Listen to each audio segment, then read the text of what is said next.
turn y'all all on. Excuse me. Good morning, everyone. I'd like to welcome you to this morning's meeting of the Architecture Review Planning Board of Thursday, January the 25th. And with that, Renee, please could you take a roll call? Mr. Lyons. Here. Mr. Roach. Here. Mr. Smith. Here. Chairman Murphy. Here. Also let it be known that our present is our town manager, Greg Dunham, assistant town attorney, Nazaro, alternate board member, Brian Coulter, and myself. Thanks, Renee. And with that, can I welcome a couple of people back? Thank you. Paul, Tom, I was remiss last time. That's great. And Brian, welcome. Thank you. And so we now go on to the review of the minutes of our meeting of December 28th. Have you all had a chance to review them? Yeah, and I would like to draw note that on point 3, the 2915 Blue Water Cove, it was actually lot 3, not lot 12. We can just make that adjustment in the minutes. And with that, could I ask for a motion, please, to approve those minutes? I move they approved as presented and amended. Second. Mr. Lyons. Yes. Mr. Roach. Yes. Mr. Smith. Yes. Chairman Murphy. Yes. And I also let it be known that Vice Chairman Doherty is now present as well. Thank you. Thanks, Renee.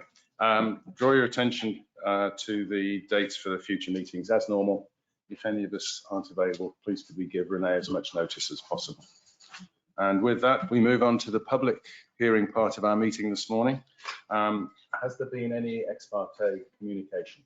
No. No. On my part, Rob Campbell did ask me if I'd seen the plans, and that was before I got my packet, and I advised him to come to the town if he wanted to see them. That's what my conversation. And he did. Oh, I'm 30 seconds ago, Bob Ganger and I just walked in together, and I said, "Oh, you're the neighbor of one of the applicants," and we just chatted for 30 seconds. So okay, thanks, Bob. Renee, please could you administer oaths to anybody who wishes to speak today? Can somebody get Gary? Bob? Yeah, get there. Yeah, let's Bob. If you're going to speak, just stand, be sworn in, raise your right hand. I can't believe I'd be quiet. Swear to tell the truth, the whole truth, nothing but the truth, so help you God. I do. Thank you. Make sure I get your names if I do not know who you are. And with that, we move on to the first application in front of us this morning. And I invite Chet, your team. Present. Oh, yeah. No, we don't.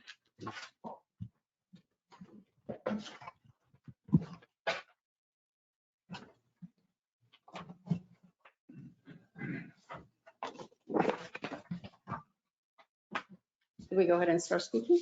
Yes. Yeah, I'm pulling it up. Go ahead. Okay. I'm Adriana Finvold from Finvold Architecture. Good morning. Good morning.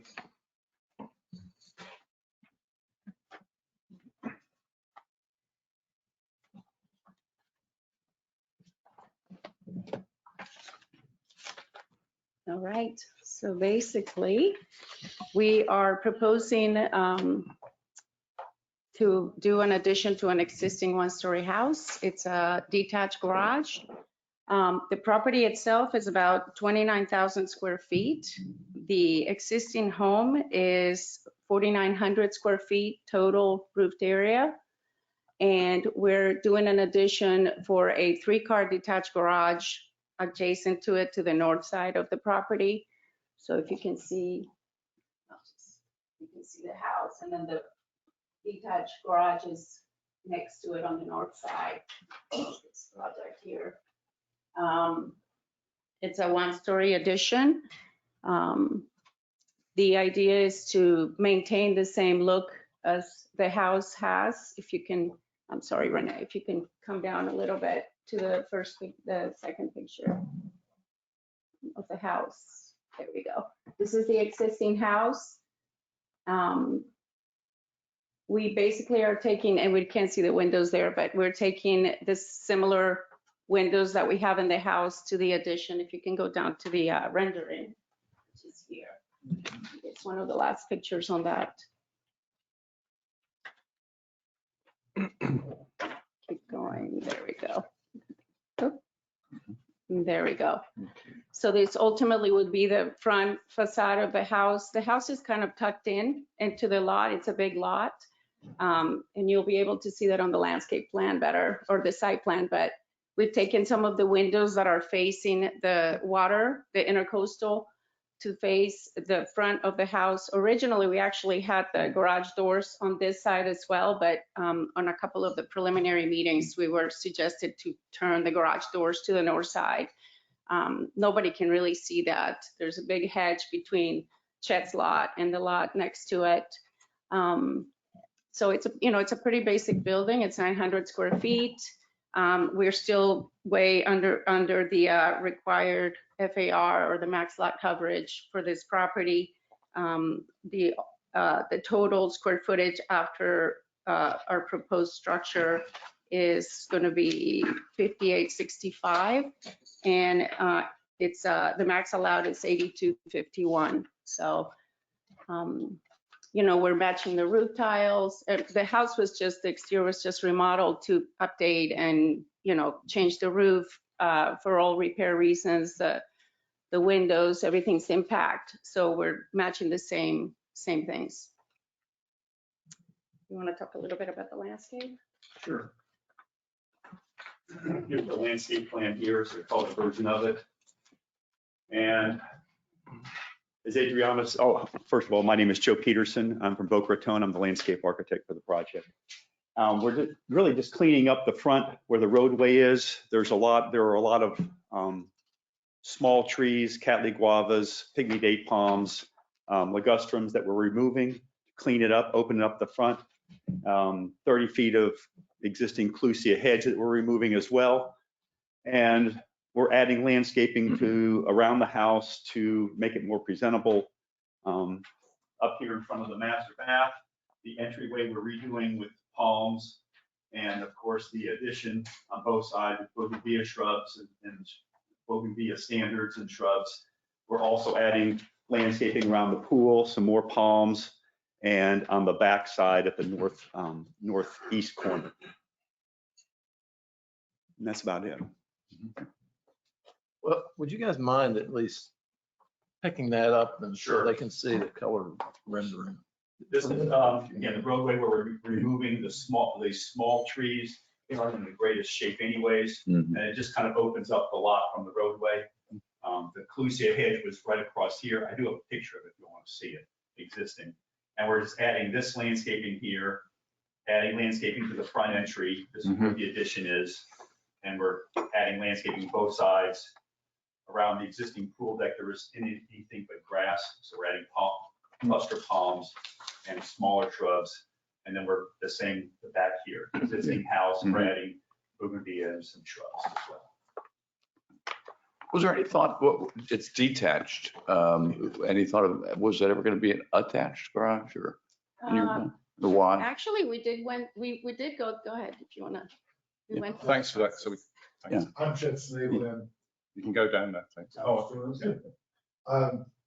we met with the town, and it was suggested that we detach. Okay. Yeah, that's fair. Can you just confirm the roof tiles, please? It says low profile or concrete, and it's the dark grey. Yeah, So- it's dark gray, flat. Seamless. There's actually a picture in here too, Renee. This is what was just. Right. So it'll show you the different finishes. How about the neighbors, Renee? Any? Yes, the Campbells did come in and look, but then once they saw everything, they were fine. Okay. Are they to the north? Who are the what property? They are Is that on to the west? the, The west? Yeah. Beirut is to the north, just for everybody's opinion. I'm sorry? Information. Beirut is just the north of this property, which is. Beirut. 2900, the yellow house. Get it. Oh, The one with the history. Oh, it is. Yeah. I understand. 15-foot high hedge doesn't mask that. It's coming down though, right? Yeah. We. I've heard that for. All right. Oh, no. I had asked our attorney whether this attached accessory building was in compliance with setback, just because of the angle. It's a little confusing. And Trey, if you could comment on that. I'm sorry, sir, what was that? The subject you and I spoke about earlier on setback. Right, so this is an oddly shaped lot, so there is some sort of a mathematical formula to determine the lot width for the purposes of determining the setbacks. I believe that we had talked about that already. I could not find that in my email history correspondence from our planner. So if the board wishes to just, approve this subject to the planner confirming that the setbacks are met, we can go ahead and do that. But I cannot say with absolute certainty, given the my ignorance of what that formula is and how that determines the setbacks, whether the setbacks are met as I sit here right now.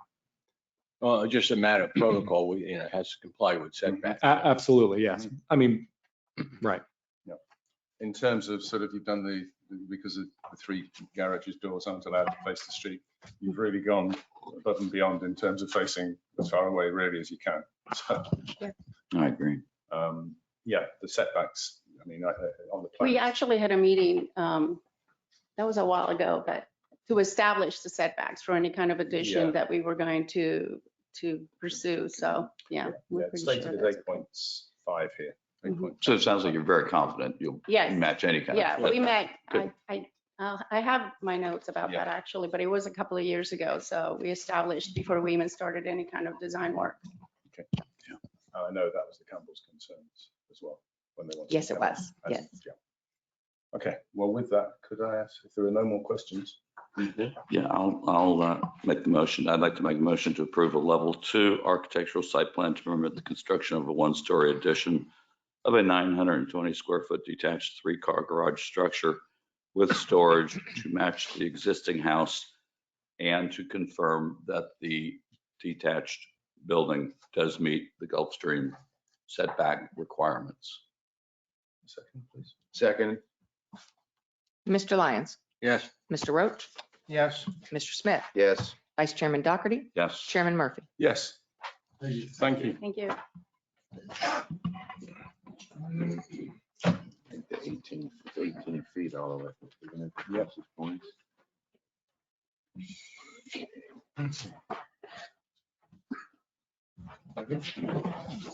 Morning, Mr. Chairman and board members. My name is Gary Leopoulos, GE Architecture. Our address is 1045 East Atlantic Avenue. We are the architects for 1465 North Ocean. This is a very unique piece of property, and I normally don't start our presentation by talking about the neighbors automatically, but Bob Ganger and I go way back, and I was falsely under the impression that he had already been contacted about this project. The reason why it's so important about this project, it's a very unique project. It's almost like family, because you literally have 2 buildings that are merged together, and it's a very unique situation here in Gulfstream. The next, well, first of all, this is just there's several parts of this building. So we got a little video flying over the site, and you'll get to see how both properties literally touch each other in certain areas. Should click in a second. So anyways, I believe, and anything that I say that might be mistaking on the age of these homes, I'm sure Bob can correct, but I believe they were done in around 1928 as far as the building was done. I believe in like the 30s, the properties were separated. Christian, is this video going or not? It's not running. It's not running? Okay.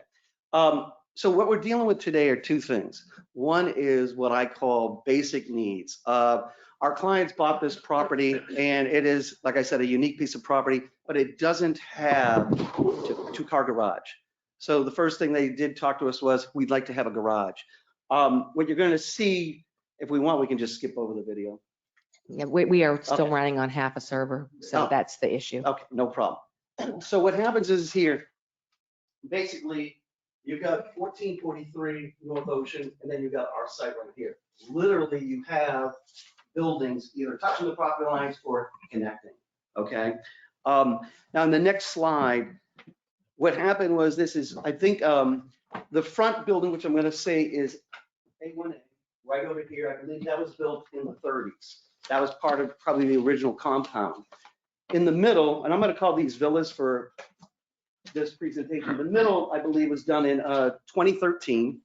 And then you have the primary residence, which is on the ocean. And what you'll see is this was built in 28 and was attached to the building to the south of us. What we're talking about doing is the following. As far as your square footages go, the effective lot area is 21,648. You're looking at the allowable FAR of 6929. We will be 6921. What we're doing with the villa in the middle, we're going to be demoing an existing bathroom. And once we eliminate that bathroom, we're taking a gym that's in there and converting that into a garage. That's 51 square feet. Then we're proposing an elevator, which is 43 square feet. That's going to go to the primary residence. This residence is a very unique residence in the sense that the primary bedroom's on the second floor.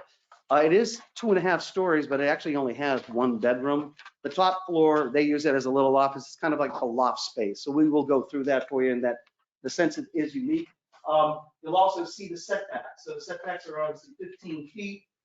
Clearly, you know, we have non-conforming structures both to the south of us and us. We looked at it like, what was the best solution to try and do an elevator? And I'll go over the 2 options that we had that we felt were something to look at. One seemed more viable. The next slide.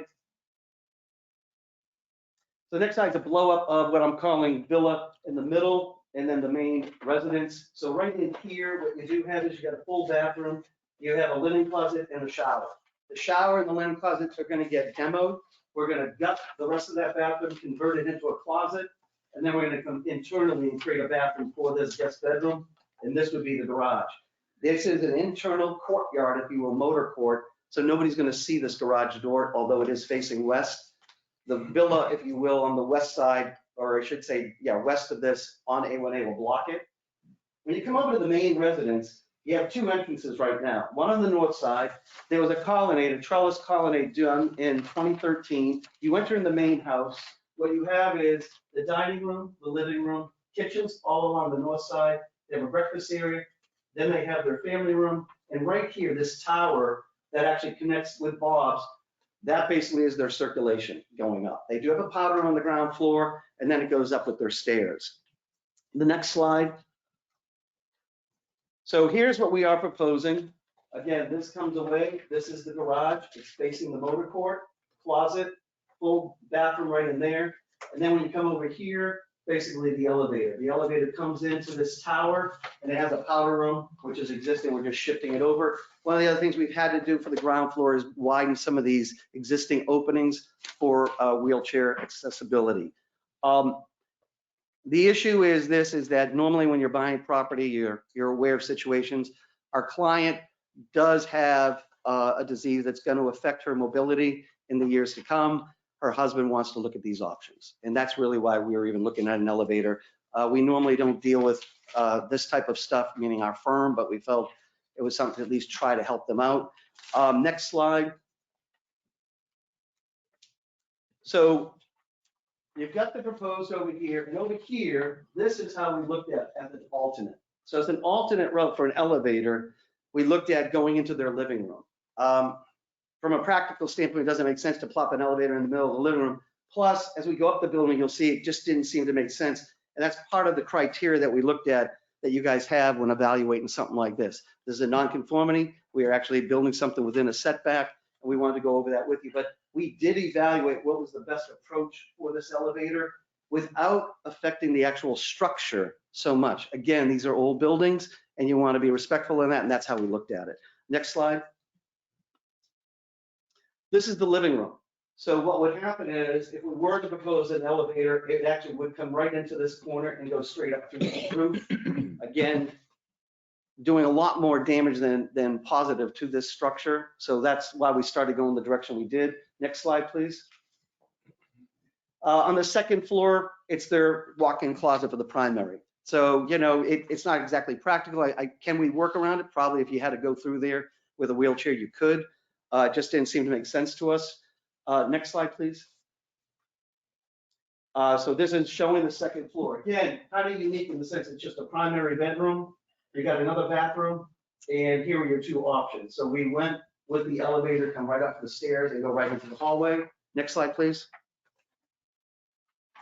And then the third floor. So when you got to the third floor, again, using as their office, if I had the elevator here, I'd have to go further into the structure in order to get into this landing area. Again, we kind of felt that coming into this exterior corner made the most sense for this elevator. Next slide, please. So this is the villa in the middle. This is the existing condition. So it is pretty much a flat wall right now. There are two roof heights. We are proposing to lift off a portion of the roof where we're demoing the bathrooms and everything and raise it 1'6". Total height of bearing point would be 11'6". And then you're going to be seeing that we would be having a garage door facing this motor court. The rest of the building stays the same. Next slide, please. So here's what we do have here. We have this garage is actually mimicking the other one that's in the front villa. We have a window that we're putting into the closet, and then you're seeing how the roof eaves are all lining up.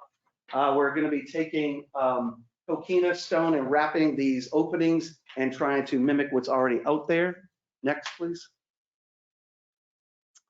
All right, so here's where you've got your main structure. Right over here would be Bob's house.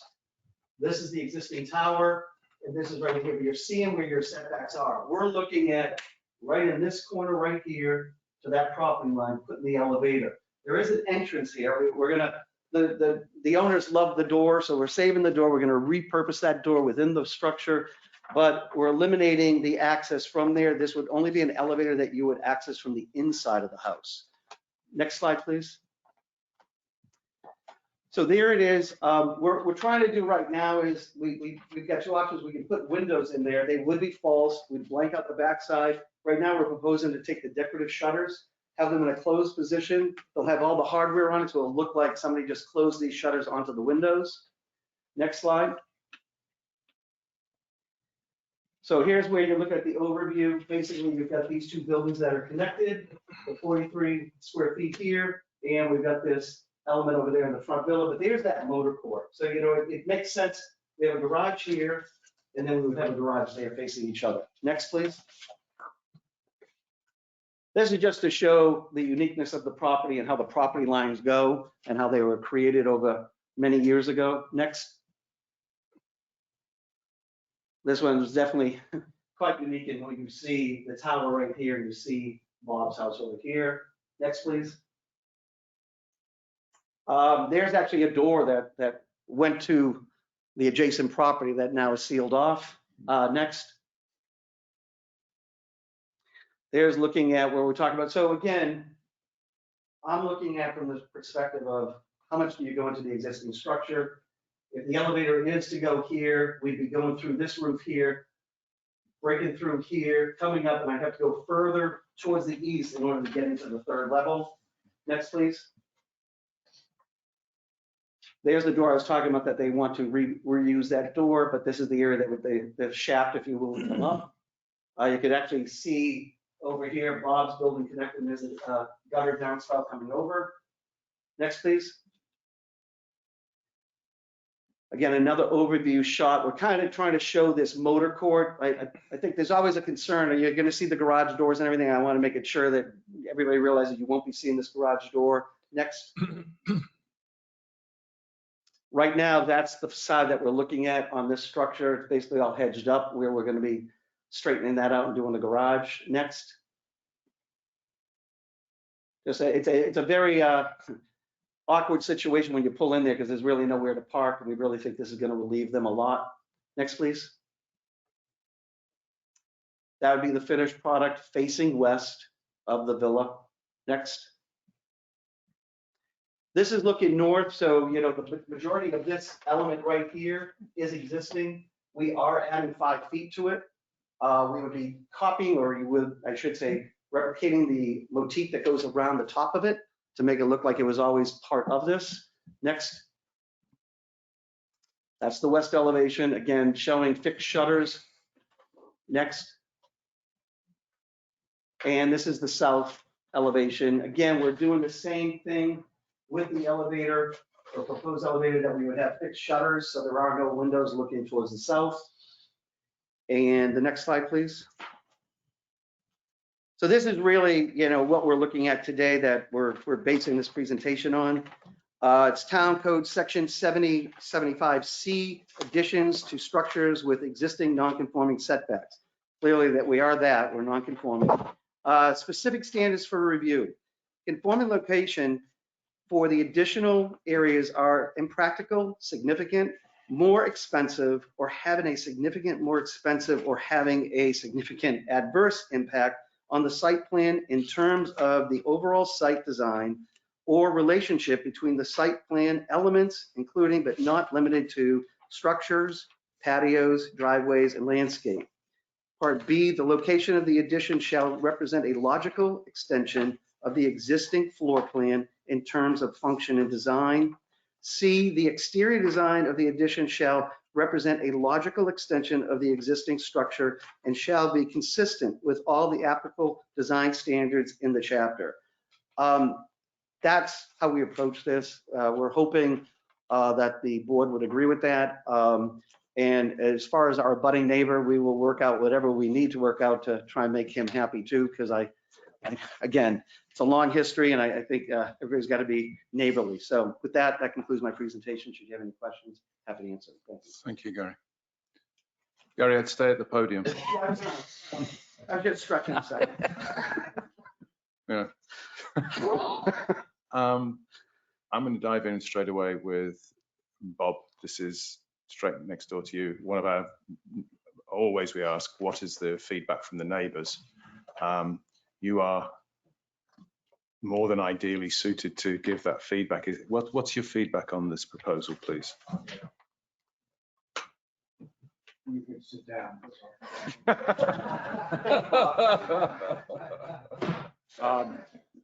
I didn't swear in, so You swear to tell the truth, the whole truth, nothing but the truth, so help you God. I do. I learned about this on Monday when I received a mailing, for the neighborly mailing or whatever you call it. And I came in on Tuesday and read through the plans. I was pleased to hear that Gary was in charge of this caper, because he's a very capable architect and a very upstanding guy. I am unfortunately shocked that I never met these people, even though they live under the same roof that I do. I have no idea why they need an elevator. I've only seen, I assume you said it was the wife. I've only seen her from a distance. I've never met her or talked to her. So I have no idea what her physical condition is. I'll take it that she feels they need an elevator. But I don't know about you, but I am pretty shocked that a house, which by the way was built in 1930, not 28, and would be changed fairly dramatically. And I'm going to say, give it a little background. As you know, I fell in love with this house on Easter Day of 1969, when I literally broke into it. It was Easter Day and I couldn't find the realtor. And my dad and I went to see the house, and he fell in love with it. And we closed at the end of the year. It is part of my life. I mean, it's not just a home. It's who I am more than anything. That may be good news or bad news, but it's true. So I I've lived through quite a bit of challenges in living at 1460, excuse me, 1443. But the more pregnant challenge was when it was acquired by a gentleman, and I was told that I would that he was potentially a criminal, and that the house they had advised him to buy a house that was as much money as he could possibly raise, and to put as much money as he possibly could into the house, so that if he were incarcerated, his family would maintain the residence. And he hired an outstanding architect, Mark Marsh, and I was told never to enter the house, so that if I were to testify in a court case, I could honestly say that I have never been inside of the house.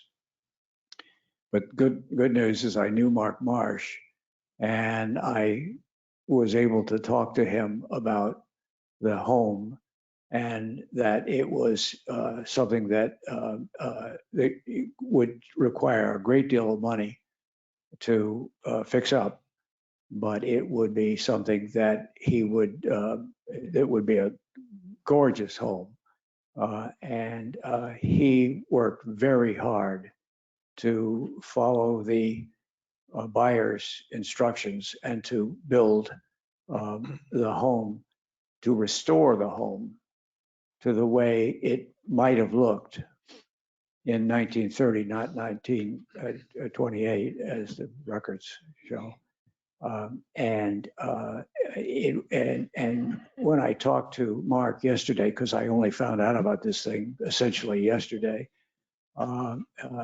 he was appalled that they were going to make physical changes to the main house. The new houses are all designed for the new owner, and Gary's got a challenge in terms of taking a garage that has a weight room in it and making it into a garage. And by the way, I think you should see the whole plan rather than just what it looks like now, because it is it'll be a challenge. It can be done, but it'll be a challenge in moving utensils, moving the air conditioning around and all that kind of stuff.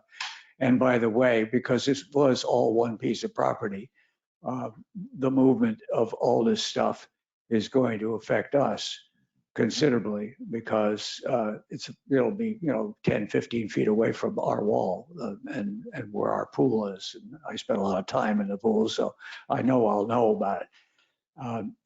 But back to the reason I'm standing up here is the idea of an elevator.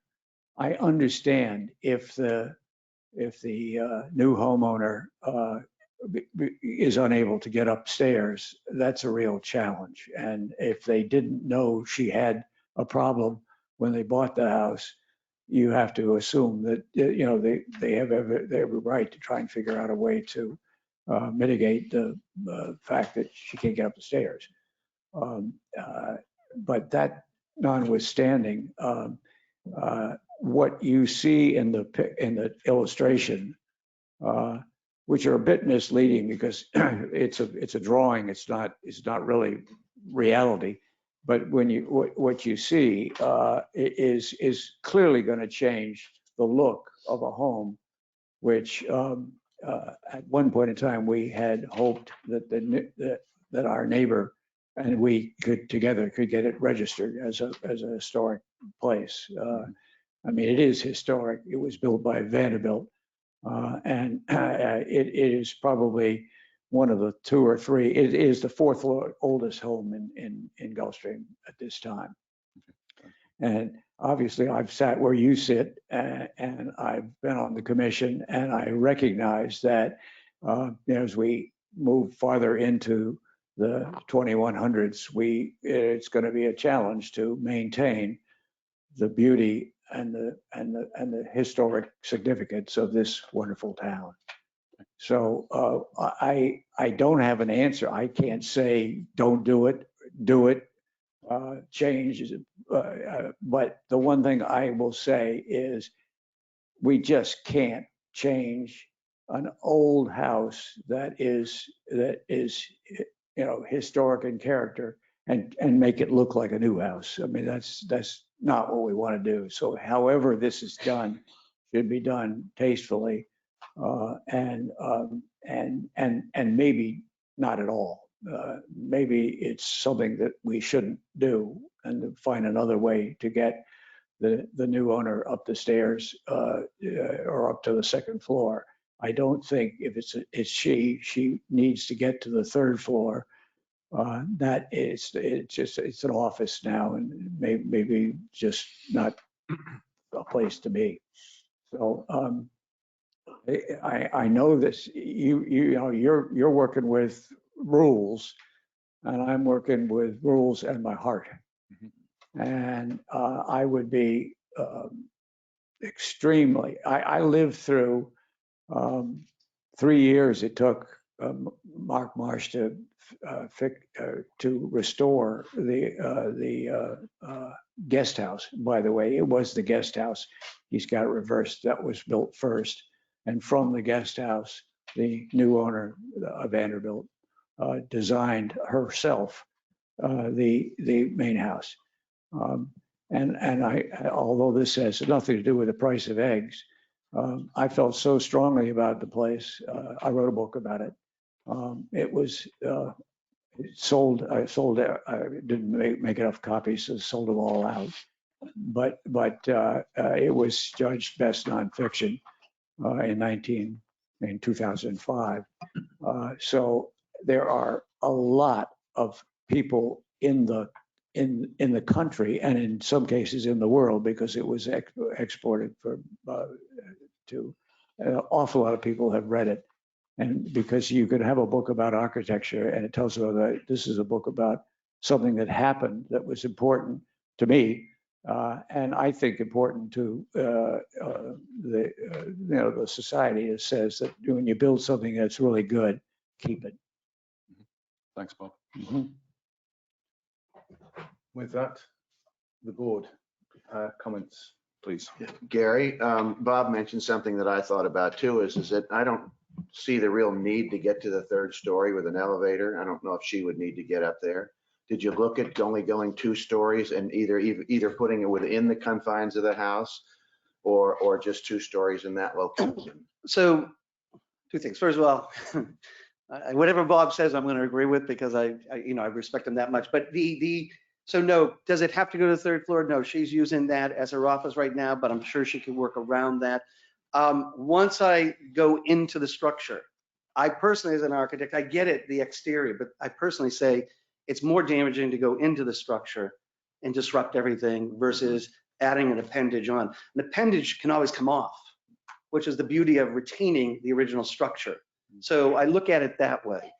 This is the more logical one of preserving a structure versus me cutting into it. If I cut into it, even if I cut into the roof, I am within the setback, so I would be following the actual guidelines for Gulfstream, and I'd be able to do that. I just didn't think that was the right approach due to the way the structure is. So I was trying to respect it, definitely was never looking at it as disrespecting it. But again, anytime you add on to something, you can always take it off. Once I go in, that ain't coming out. The folks do love this home. They do appreciate everything that Bob even said and or what the previous owners did.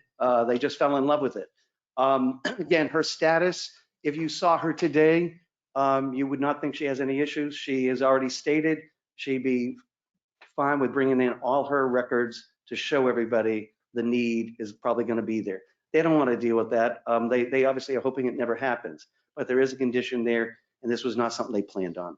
But I respect whatever way you guys go. This was just something that we thought was a logical approach. Thank you. I have a quick question. So when Mr. Ganger drives down his driveway and he looks north, would this appendage be visible to him? I would think it would. I don't know about if it was only 2 stories, because I'm not sure about the vegetation. I mean, I don't think, I normally don't want vegetation to be the rules that I can hide something. Right. But I believe a 2-story, and then I'd need more input from Bob if he thinks he can see the 2-story, because there are parts of 2 stories, see what he sees. I'm not sure what he would see. He would definitely see it from the 3rd. So I agree, if we went down to 2, it would mitigate that. And given the proximity of the 2 houses, by definition, they're attached. Is it intrusive at all in terms of when Bob Ganger is in his home having this elevator? I still, I mean, how impactful or not is it on him to enjoy his property? Well, due to we have it all sealed up and there's no visibility, I would say it's not impacting in that sense.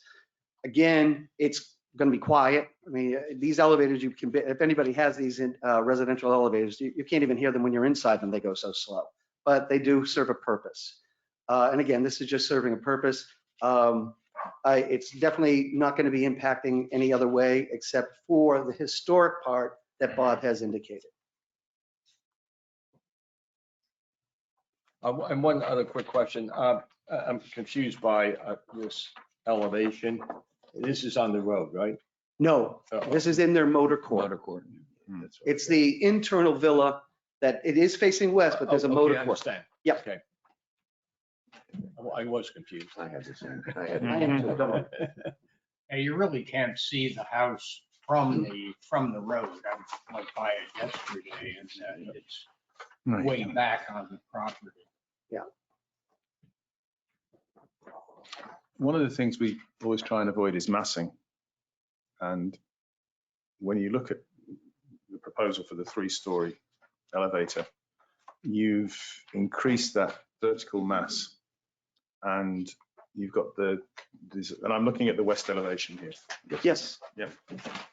And it just is so apparent. It looks, one of the things we look at is fitting in, being consistent with the existing design and the historical aspect of it. And, when you buy a home, you do know the heritage you've got.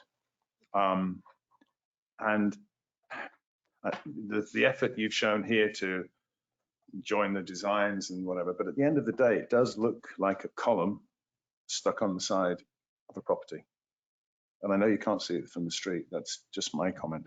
And I don't know what you can do with an elevator shaft. As you said, you've got faux windows, right? They look in, but it's so alien to the rest of the building. Yeah. And if I may, so if I took that element and I moved it to the north, yep. I think it's more detrimental to this house. Yeah. And I'd be in our rights, if you will, with setbacks and everything, and we'd blend it as much as we could. But I agree with you that this, although the verticalness is still there, I can't say that, oh, I'm increasing the massing. I am, because I'm obviously adding a 5x5 element, if you will, going up in front of it. As we stated, 2 stories would probably make a big difference. Yeah, I think 2 stories in that same location would certainly be an improvement. Would you think so, Bob? I really don't want to speak because I can't imagine how, it is lovely. The old door there when you come in, it's peaceful. Putting up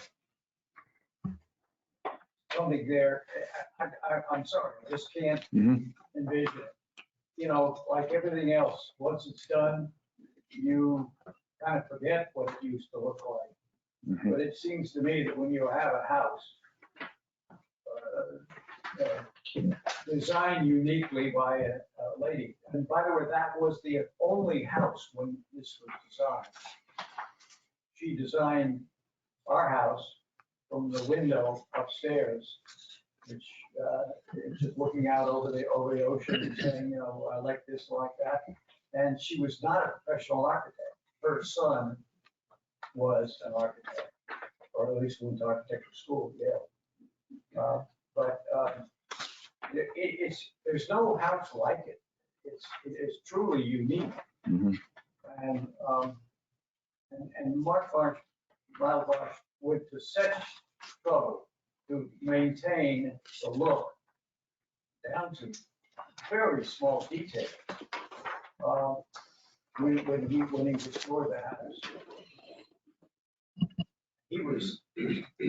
he understands why they're doing what they're doing. And he recognizes that in Gulfstream, there are other internal elevators to get people up to in older houses. But this is really a unique situation. And to Gary's credit, I mean, he's done everything he can think of to make it look like it might have been there before. But you're really changing something forever. So Yeah, and thanks, Bob. I think you really want to think long and hard and maybe help Gary solve a problem, which could happen in the future. It's quite possible that this lady would have, I mean, I've never seen her. I don't know what she looks like, so I can't say. Yeah. But she's a younger woman, as I understand it. And, maybe 10 years before she needs. And by that time, they may decide they'd rather live someplace else. It just seems to me that we are all nice people here and we want to help. So it's not like this is a bad person that you want to suffer. We can help her, let's do it. Let's do it when it needs to be done. I'm not convinced the elevator really can't be put inside, especially since it can only go to the second floor, because you mentioned the third floor is a little awkward, but I think I heard that, but if you just do the 2 floors, seemed easier. I'd like to see a study done. What physically do you have to do to put it inside? What do you lose and how bad, that type of thing? Because I don't feel like I have enough of this versus that. I know you're asking for the exterior, but. Right.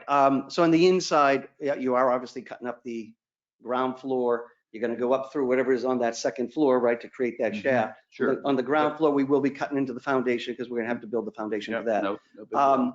And probably the biggest thing, it just disrupts the existing floor plan, how it flows.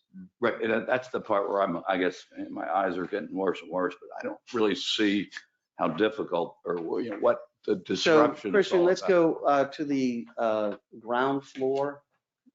Yeah, I can't read it, but A2.00E. A200E. Yeah, that's the ground floor. And then the next sheet, A200 is the second floor. Yeah. Oh, no, yes. That's that's proposed, I'm sorry. Yeah. Meaning Gary, you put it inside that southernmost piece that touches Bob's house, someplace in that area, right? Right. So this would be the logical place to go. Of course. And I would say that it is actually, and I'll give credit to Mark Marsh, because whoever did the work in there is phenomenal. It's almost like going into an Addison Meisner, the ceiling and everything. So yes, but can it be done? Yes, it can. Let's go to the next slide for the second floor. Yeah, ouch, right in the middle of the bed. So now when we come upstairs, in theory, if I'm in the tower, then obviously it will be, now this bathroom, I do not believe is historic. I think that's been renovated probably when Mark Marsh's guys were doing it. But what happens is you got it here. So yes, you would be gutting out that bathroom because you got to get the stairs. We don't want to touch the stairs. We do believe those are the original stairs. So it just makes for a lot of domino changes. I'm not going to say it can't be done. It definitely can be done, but it's a lot more work to the internal of the structure. Yeah. The challenge we've got here is obviously people want to modernize, bring up to date. You've got a property that's nearly 100 years old. And in terms of planning ahead, everybody plans ahead and who knows what's happens in terms of time. But from my point of view, that 3-story option looks like an elevator shaft on the side of the house. And that's from a non-technical point of view, it just sticks out like a sore thumb. I can't put it any other way. I mean, that isn't really, I know you've gone through hoops to meet the code, etc. And we have the challenge always of applying the code. And we can't just turn around and say, we don't like it or we do like it. But in terms of the other criteria we bring to this meeting is it consistent with the existing design? And to me, that looks like an elevator shaft on the side of the house. Right. That's my opinion. So, Bob, your idea of the second. Well, I'm not against the lift because people, when I say I I'm understand people plan for their futures and it's not our position to look at people's personal details or whatever, their own reasons and whatever to mitigate whatever's ahead. However, that just doesn't look appropriate. You know, possibly Bob, Mark, and you could maybe get together and say, hey, this may not be working with the exterior. And maybe the three of you gentlemen could maybe see how an interior might possibly work. I also, this is a very, very critical project. And I think it wouldn't bother me if we spend a little bit more time with it in terms of certain, another meeting and another hearing, because I think it's that important. Nobody wants to delay any project, but they're living in the home and this isn't like they're waiting to move in or anything. So I think it could use more study. I like Bob only apparently caught wind of it on Tuesday, or maybe he was out of town. So, and also maybe even a large set of plans at some point, or just blowing up this section much more to see what is existing and what really we do, because we've all built homes and we understand, we look at plans, we're not architects, but that would help me a lot to make a decision. But I can't sit here and say I would vote for any kind of approval today. So, or our recommendation to the commission. I don't think we're in a position to make it to push this forward. This won't be going forward. This stays with you. Level. Oh, no, I'm sorry. My bad. My bad. It does go forward. Level 3. Yep. My bad. Yep. So Malcolm, if we go down this path, I just want to get confirmation from the town that the interior work it wouldn't require any special. That's right. So first, I just want to say, I guess ask a question. Do we have any issues with any other elements of the project? Or are we really just focusing on the elevator shaft or the elevator? And then I would say that, we would work very closely with the architect and the owner and hope that, Mr. Ganger as a neighbor would be involved.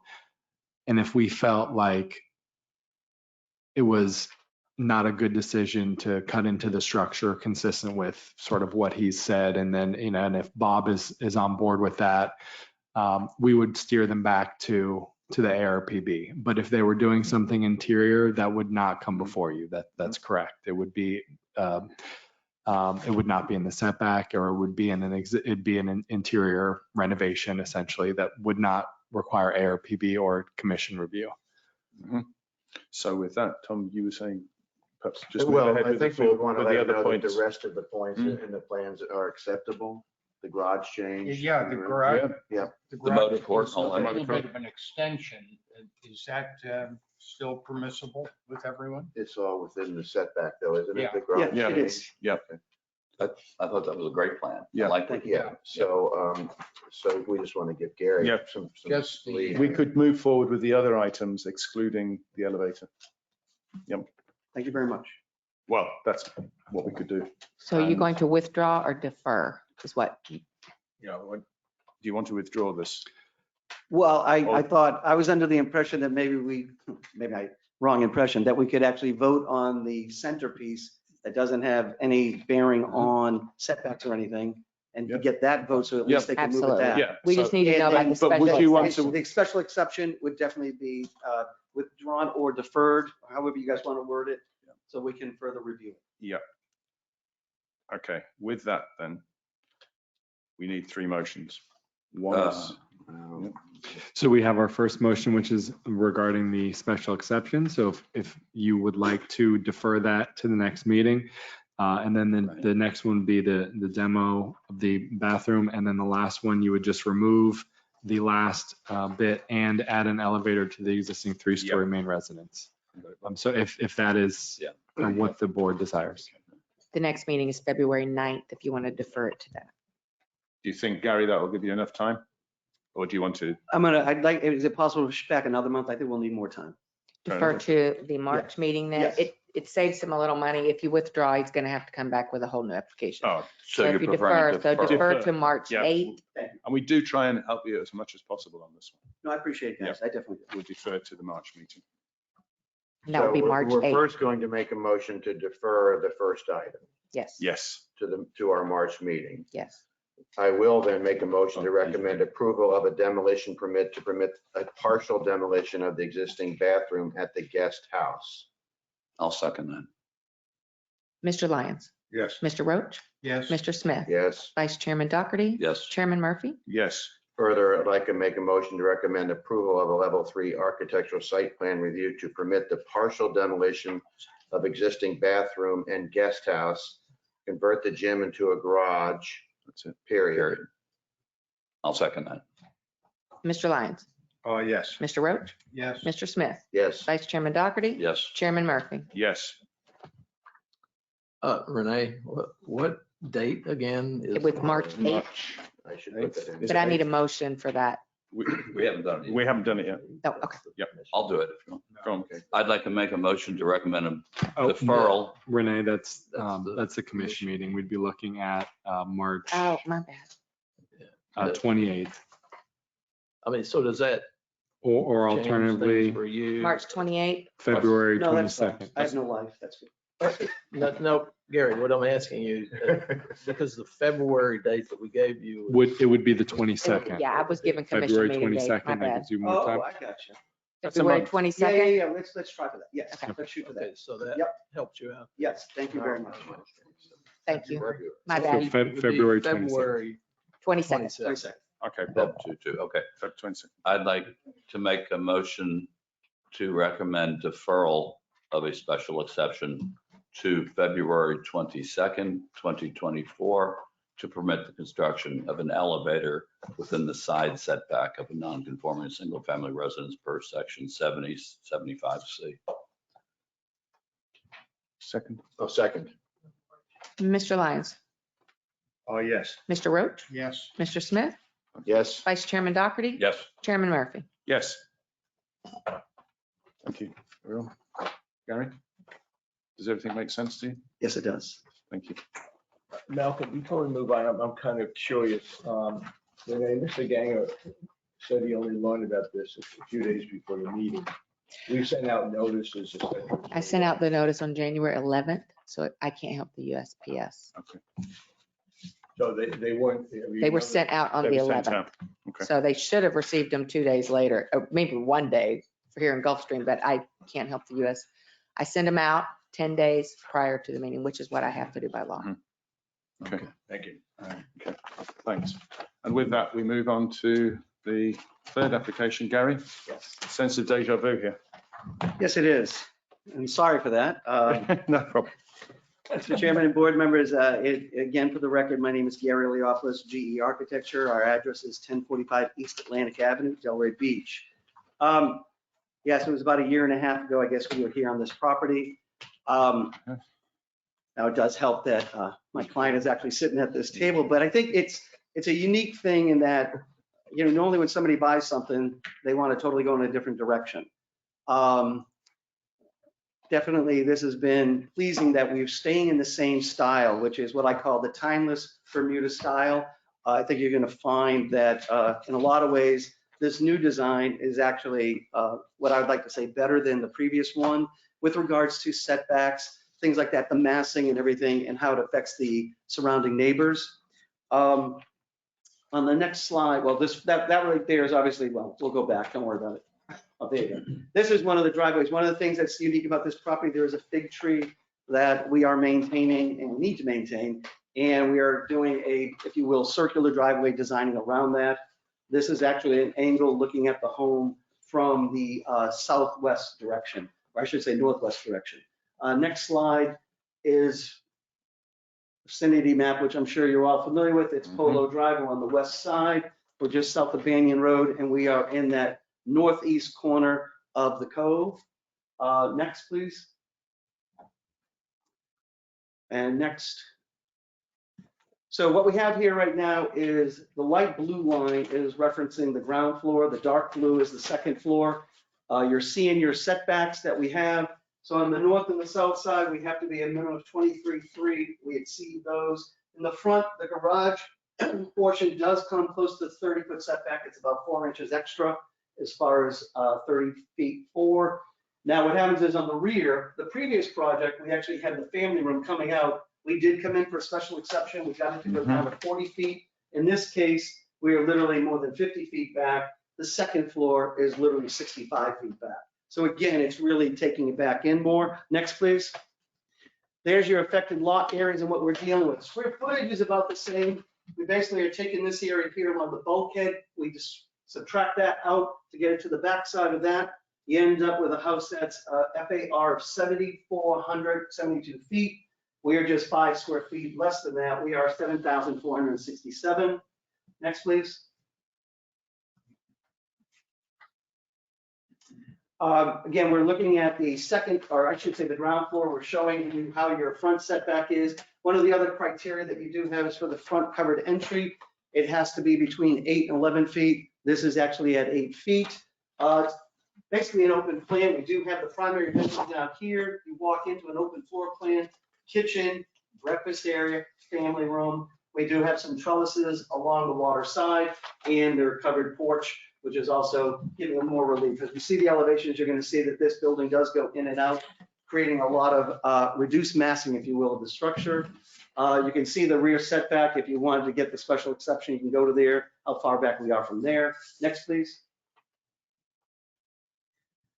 Second floor. So the second floor, one of the things you look at is the code talks about you cannot be more than 50% of it. We're actually at 38% of the ground floor with 2,075 square feet. Again, you look at these setbacks. Off the bulkhead, you're talking 65 feet. When it steps back off this terrace, you're talking 72 feet.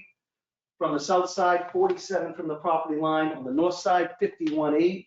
And then, of course, the front has a couple undulations where you're basically looking at 46 to 48 feet. Again, being well off of what we call the property lines and the public right-of-way. Next. So here's your front elevation. The code also talks about that front covered entry porch, if you will, cannot exceed 14 feet. We have what you call a Flemish gable feature that we are doing. It is at the 14 feet. Your maximum roof height is 30. We are at 29.4. The previous one was only 4 inches more. It was 29.8. Again, you're starting to see the setbacks on the sides, how we're coming in. We are trying to create a balance with regards to the Bahama shutters. We've actually introduced, this is at the top of the stairwell, which is basically a classic pediment gable feature that we have there.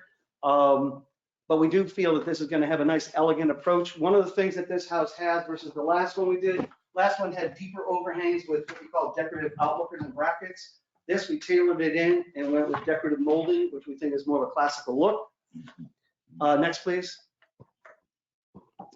So here you're looking at the north elevation. This part is relatively similar to what we did before. We do have side-loaded garages. What I am shading over onto the right-hand side are just these, it's a pergola and some trellises. It's basically open space, if you will. Again, showing the side setbacks, or I should say from the bulkhead, 65, 52. The dimensions change as you go around the house, but in every case, you'll see that we do exceed all the setbacks and are trying to be respectful to the budding neighbors. Next, please. This is your south elevation. Again, similar, the blue is featuring the open trellises that we do have. And again, you're seeing the variation of all the setbacks. One of the things that we did on the second floor, the bedrooms up there, basically when we have large roof areas off of these windows, we're not really pushing a lot of windows. So as far as looking north and south, there really won't be anything that you're looking at. So again, we're giving that privacy to the abutting neighbors. Next, please. This is the rear elevation. Now we are talking about the side setbacks again, but one of the things we're talking about too is the bulk of this elevation. When you look at trellises, you look at covered porch, open terrace, there's a good portion of that elevation where 43% of it's actually open. Okay, so it's not all solid massing. Again, kind of mentioned before, when we talked about Bob's property and everything, this is a 2D elevation, right? So when you're looking at 2D elevation, it's very hard to see it because the fact is your eye level is at around 15 feet, which is not realistic. So, although from here, from a boat, you might see it, but when you look at all our elevations that we have, you're not going to see it that way. Next, please. So landscaping wise, so I described what we're doing. We do have our fig tree right in the center here. We have the driveway coming around this way, the driveway coming around that way. It does go up to the side loaded garage doors there. We have the Lusa hedge that we're doing along the south side and along the north side. And then it gets towards the front, we taper it down and we're going with portocarpus. When we take the portocarpus, we're coming around the front. And then as you go around the front, we're going to tier it up. We're going to do jasmine and we're going to do 2 levels of it. And then you'll have the portocarpus. So we actually think that'll be a nice, elegant approach to the house. We did take into consideration from our previous project, we have put in a cluster of palms in here, some more in here, again, blocking some visibility there. But in reality, the vegetation goes back almost like 50 feet where this is totally loaded with vegetation. So seeing this house, we don't see that going to be an issue, simply for the fact too that this is actually set back even further than the original approved project. Next, please. These are just your elevations that you'd be seeing, which our landscape drew up for you to give an idea of how we are buffering things. Next, please. This one, obviously on the west, is facing the water. And then, of course, this is our south elevation, again, screening where we can. Both the north and the south side, also the abutting properties have heavy, heavy vegetation. So the reality of seeing anything from our neighbors, I don't foresee that even being possible. Next, please. So here's your basin, the cove. We've got 2 approaches that we're doing. We got number 1 up here, and then we got number 2 that we're going to show you. So the next slide. This is actually coming into the cove. It's interesting, about a year and a half ago, that photo was all under construction. Okay, so it is done now. The next one. So, although we have 1 Flemish gable, this one has a lot more. That's actually more in keeping with what we're doing. The classic Bermuda style with the one that we're proposing. Next, please. So here you have our proposed building and you have the abutting neighbors. We'll go over how the setbacks are working for the neighbors to preserve. So you put that into the aerial? Yeah, that's it. Okay. Yeah. All right. Okay. Next, please. So again, this is actually the home as it sits. Here are our abutting neighbors. I believe they've got like a gazebo out there, which is 25 feet off of the projected property line, 35 feet. Again, the setback should be set for preserving everybody's views. This house will be set back at 52 too, which before, like I said, was at 40. I think Banyan, as far as 520, was definitely the one that was abutting and would be visually impact potentially if we were moving out. We've actually shifted everything back due to that. Their house is set back 57 feet, but we are still preserving their view out to the cove, and then the house to the west of them has all open views. Next, please. Just while we're on that, Gary, and we're talking about neighbours, has there been any feedback from neighbours on? There has not, but there are some here in the Okay, audience. thank you. Again, we're just showing how the various undulation occurs on this elevation from actually Polo Drive, which we feel really does start breaking up the elevation, so you're not seeing this wall of a flat massing. Next, please. Again, this is the driveway coming in from the south side. Next. Again, taking another look at all these setbacks, how this will be modeled and how it will actually be set back off the property lines. You're seeing a little bit of the side loaded garages down below. Next, please. This is the driveway of the north side, so as you're approaching into the property. Next, please. Again, this is not a realistic elevation that you would see from the street because we have so much vegetation. And the fig tree's right here. So we taken that away just so you can see all the proportions and everything that what we are proposing. Next, please. This is the garage side.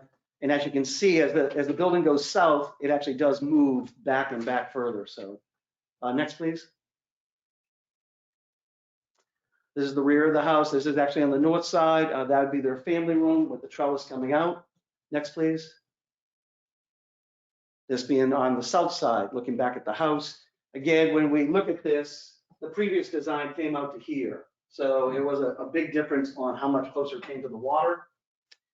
Next, please. And I believe that concludes our presentation. Should you have any questions, I'd be happy to answer them. My client is here. Great.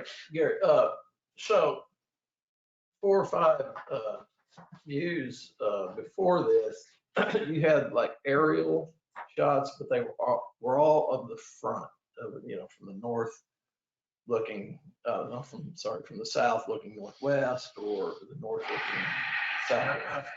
Do you have any of those of the back? So let's As go. if you were coming in to the cove? Yeah, let's go to the cove From shots. those aerials, maybe you showed them and I just was asleep. Yeah, I mean, and it might be that you were expecting more, and we can get more because we obviously did the entire cove. So this is what we had, but then go back. First when we're coming in. There you go. Oh, okay. Yeah. Yeah. But I was speaking of the shots, if you go. To the north? Or, No, further back. Okay, go back. I don't think, Go for, yeah. Do you have shots like that? but the other Coming side? in from the back? From the water. Okay, so we can try to, so every time we go out there with the drones and stuff, Uh-huh. you gotta be careful because boats, and a lot of times these guys can't see where it is because they're only looking at it down here. And but no, we can definitely get shots for you to see back coming in. I That's- was just curious. yeah. Because I think that shot is a good shot to give you Perspective. perspective Mhm. of the whole lot. Right. From that angle, and it would be nice to see that from the back too. I got you. Okay, no, So thank you. I think the owner at 520, I would think would be pleased in a sense. I don't know if they're here because that's 10 more feet. So the review might, I have a few questions, but when it's my turn. Yeah. Okay. Well, I know what. Let's finish on.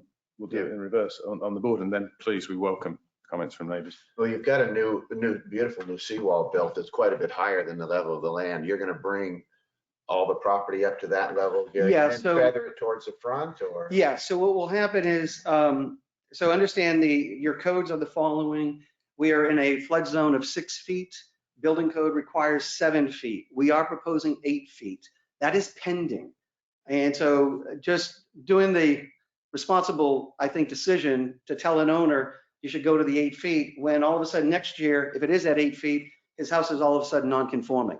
So I think you got to look at it that way. But yes, Tom, as far as the land goes, I believe the seawall, we're at about 5 feet. We will be, Go higher even than the seawall, the home. yeah, the home is going to be higher, but we are stepping it up and pushing it back.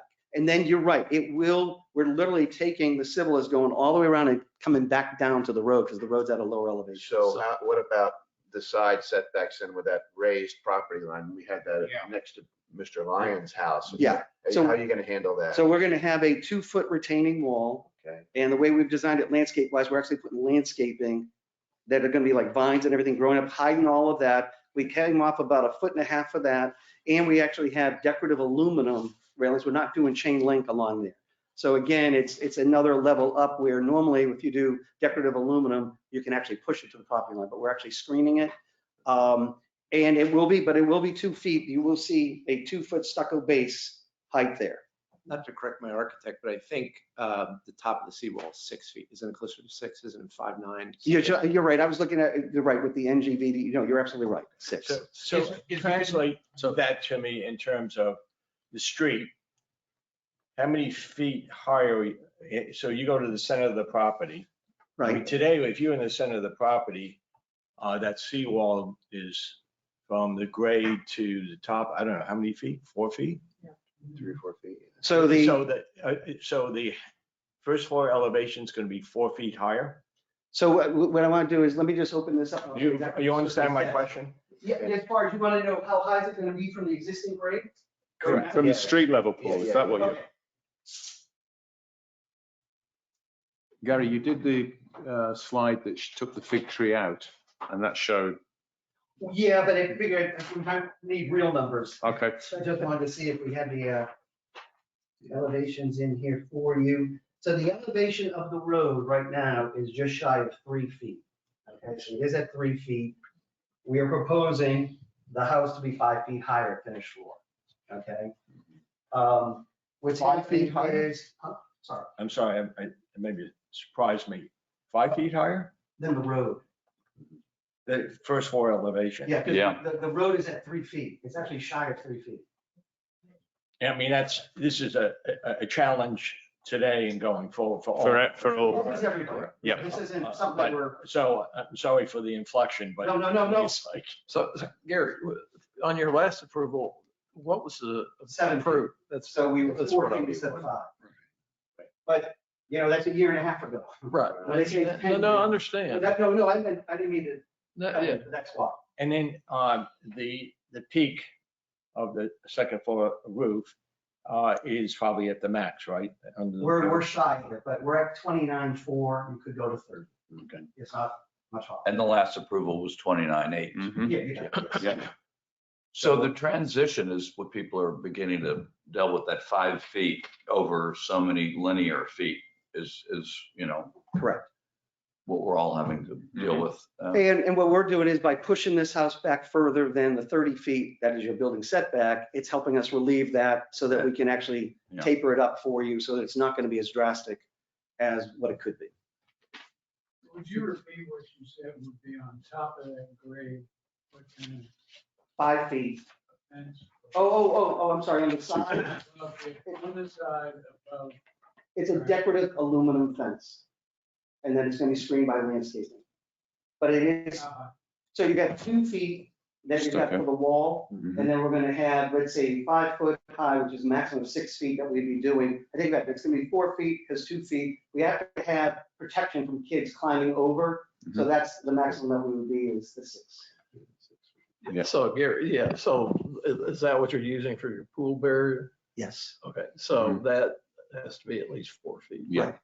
But you're putting that on top of the 2-foot stucco walls. Exactly, yes. Okay. And the house to the south is a 2-story house. 1 story. 1 story, I believe the second one from it is 2. No, it's a 1 story. Oh, the one to the south South. Yeah. and to the north. Yes. Okay, and how much is this going to be above those 2 roof lines? I would be making up a number because I have no idea what they are. Substantial. I have no clue. I don't know what their finished floor heights are. I really can't guess. The finished floor of the garage, though, that's going to be obviously lower, right? I think Oh, yeah, the yeah. plan shows Yeah. that Yeah. that's, So we have vent and stuff like that. for flood so vents, so it is that's- going to be further gradual because the garage is Yeah. going to be, I think the plan shows for 2 feet lower maybe Right, yeah. than the house. Yeah, you can see that. Okay. Any more questions for the board before I open it to the public? Yes. Unfortunately, sometimes I have a good memory, and I've looked at this property 3 different times. And just a little history, it was a 1-story house, and I understand things change. So I'm fine with a 2-story. Challenges, of course, with FEMA and raising everything, and it's something that we, the town, are gonna have to figure out going forward. If there's any way you can mitigate it, but that property was very lush. I mean, if you could barely see the house, maybe it was overgrown. And they literally clear cut it. And there was many royal palms. They took off a bunch, and now we're taking out some more.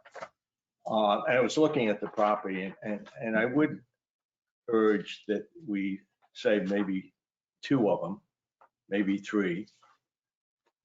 It's my perspective that it wouldn't interfere with your basic plans. Why am I preoccupied with that? It's maybe going back to the previous application. People move in and out of houses. But we want this town to continue with some of its history, not just buildings, but landscape. And these trees are 40, 50 feet high, these royal palms. And I appreciate you putting in some. We are along the front, all royals. But they're much smaller, and I won't be around to see them 40, 50 feet. I'll leave it at that. So I just think that trying to reach some balance, I think you're taking out another, by the way, I mean, I think they probably took out 3 or 4 already, the former owner. I think we're taking out another, you tell me, how many more royal palms have we taken out? I think it's probably 5 or 6. It's possible, and you know, there's, So let me just cut to the chase. I'm not suggesting you keep all of them, but there's one in the south southwest corner. It's a nice, it's a good, the tree is in good shape. It gives a nice view from the cove and from the other homes.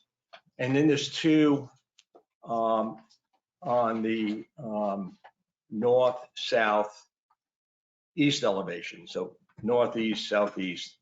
I think there's one on the north, there's 2 sort of clustered in northeast. Northeast, yes.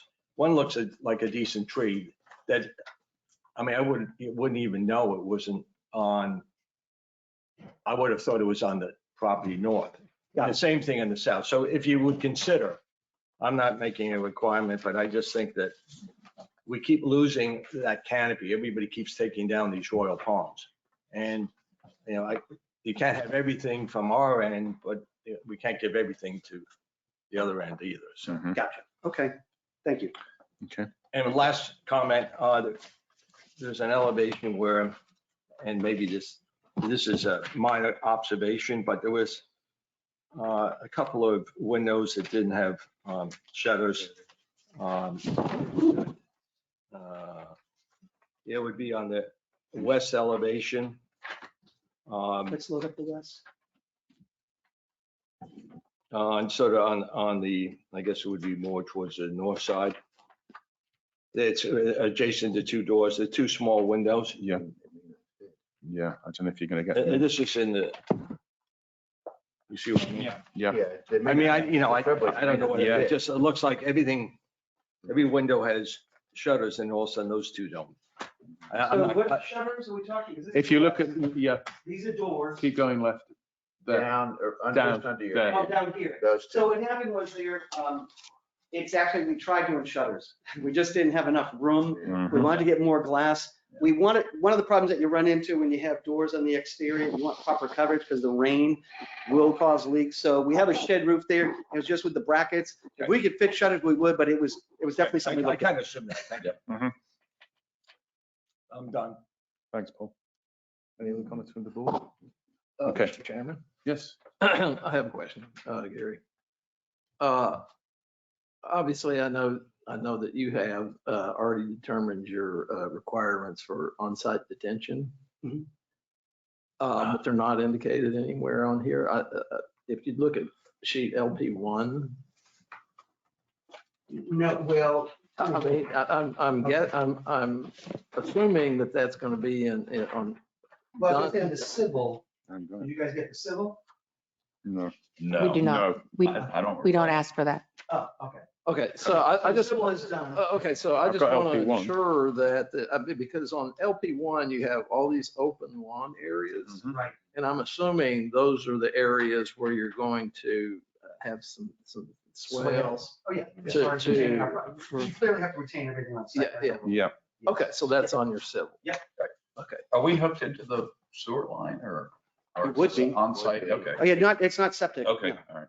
Okay. In that case, I'd like to open comments to the public, please, and neighbours.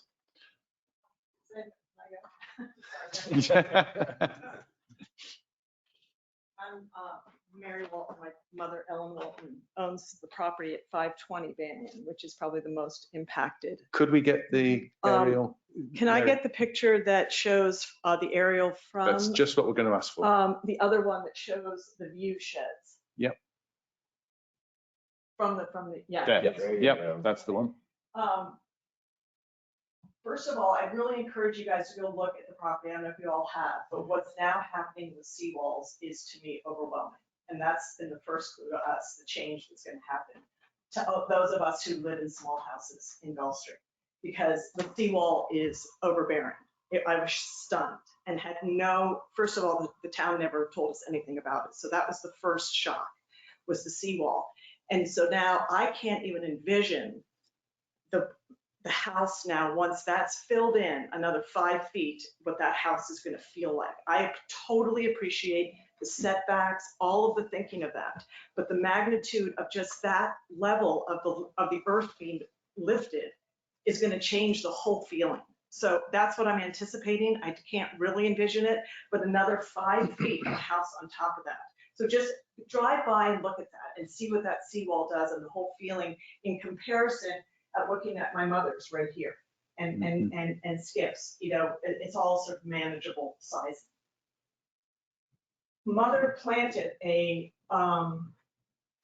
almost half of it. So our view is no longer this. Our view is right here only, in trying to protect a whole new place. Because you're absolutely right, Paul. What was originally there was extraordinary. It was this wonderful sort of, you know, discreet house behind this beautiful, I remember the orange tree, I can't think what, but that it was there.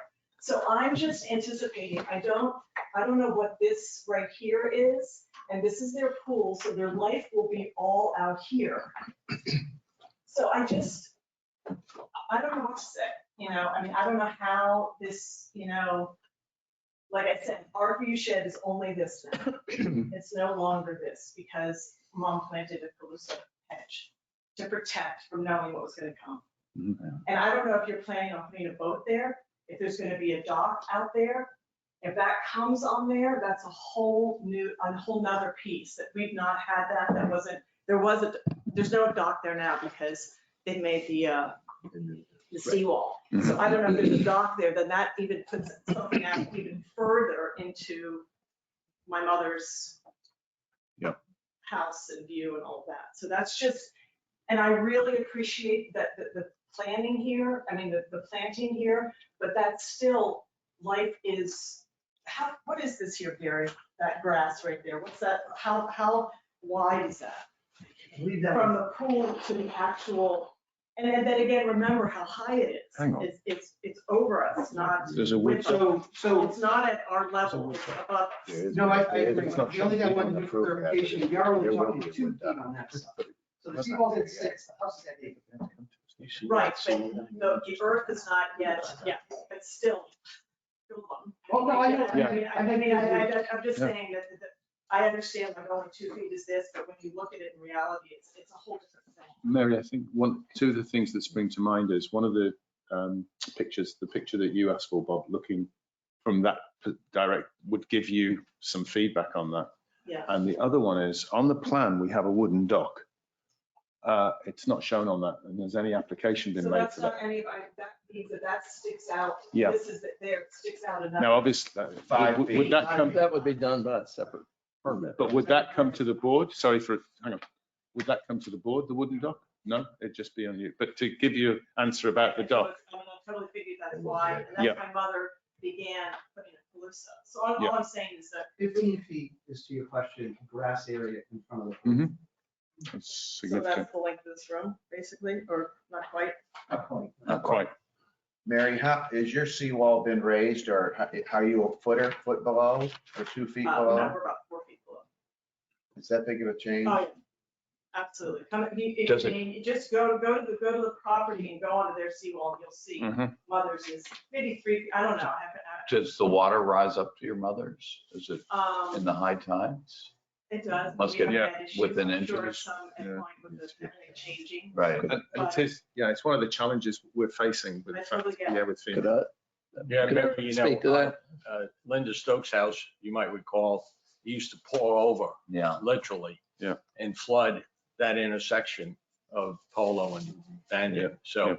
the Well, seawall you know, system- we'd have to do the seawall, but then everything, the entire, all of mother's, I mean, everything would have to be lifted and pulled out and done and all of that because we're the old school.